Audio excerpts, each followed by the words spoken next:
Phone tapping కేసులో ఇవాల్టితో SIB మాజీ chief Prabhakar Rao custodial విచారణ ముగియనుంది. సుప్రీంకోర్టు ఆదేశాలతో 2 వారాల పాటు ప్రభాకర్ రావును విచారించింది సెట్. ప్రభాకర్ రావు నుంచి కీలక సమాచారం రాబట్టింది.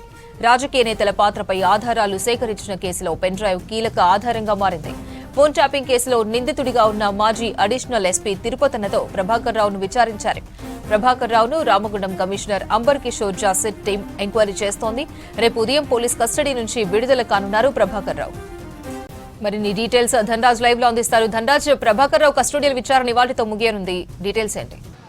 అపర్ణ, ఫోన్ ట్యాపింగ్ కేసు సంబంధించిన వ్యవహారంలో సిట్ బృందము ఎస్ఐబి మాజీ చీఫ్ అయినటువంటి ప్రభాకర్ రావుతో పాటు ఆయనతో ఉన్నటువంటి సహచర సంబంధించినటువంటి నిందితులను అందరినీ కలిపి కూడా విచారణ కొనసాగిస్తుంది. అయితే ఈ ఫోన్ ట్యాపింగ్ కేసు వ్యవహారంలో చూసినట్టయితే ఇవాళ సుప్రీంకోర్టు ఆదేశాల మేరకు కూడా ఈరోజు కస్టడీ సంబంధించి కూడా ఇవాళ విచారణ కూడా ముగుస్తున్నటువంటి క్రమంలో ఈ ఫోన్ ట్యాపింగ్ కేసు సంబంధించిన వ్యవహారంలో మొత్తం నిందితులుగా ఉన్నటువంటి వారందరినీ కూడా, అంటే గతంలో ఫోన్ ట్యాపింగ్ కేసులో చాలా కీలకంగా వ్యవహరించినటువంటి నిందితులైనటువంటి అడిషనల్ ఎస్పీ అయినటువంటి భుజంగరావు కావచ్చు, అదేవిధంగా మీడియా ఛానల్ సంబంధించినటువంటి అధినేత అయినటువంటి శ్రవణ్ రావు కావచ్చు, దాంతోపాటుగాను మాజీ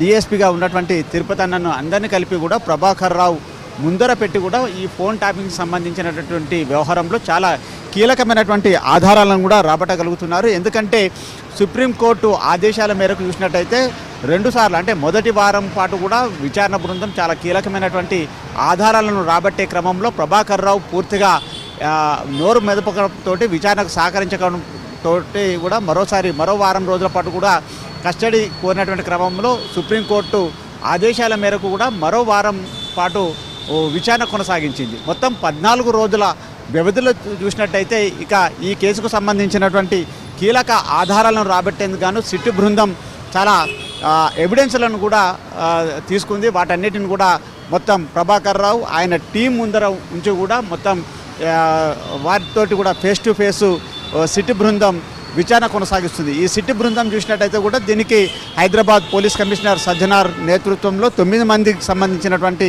స్పెషల్ టీం ఏర్పడింది. దీనిలో రామగుండం పోలీస్ కమిషనర్గా ఉన్నటువంటి అంబర్ కిషోర్ జా కొద్దిసేపటి క్రితమే జూబ్లీ హిల్స్ పోలీస్ స్టేషన్ కేంద్రంగా పనిచేస్తున్నటువంటి ఈ సిట్ టీంలో చాలా కీలకంగా వ్యవహరిస్తున్నారు. దాంతోపాటు సంబంధించి ఇతర టీం కూడా, లీగల్ ఎక్స్పర్ట్ టీం కూడా ఇందులో చాలా వరకు ఇన్వెస్టిగేషన్ కొనసాగిస్తూ ఉంది.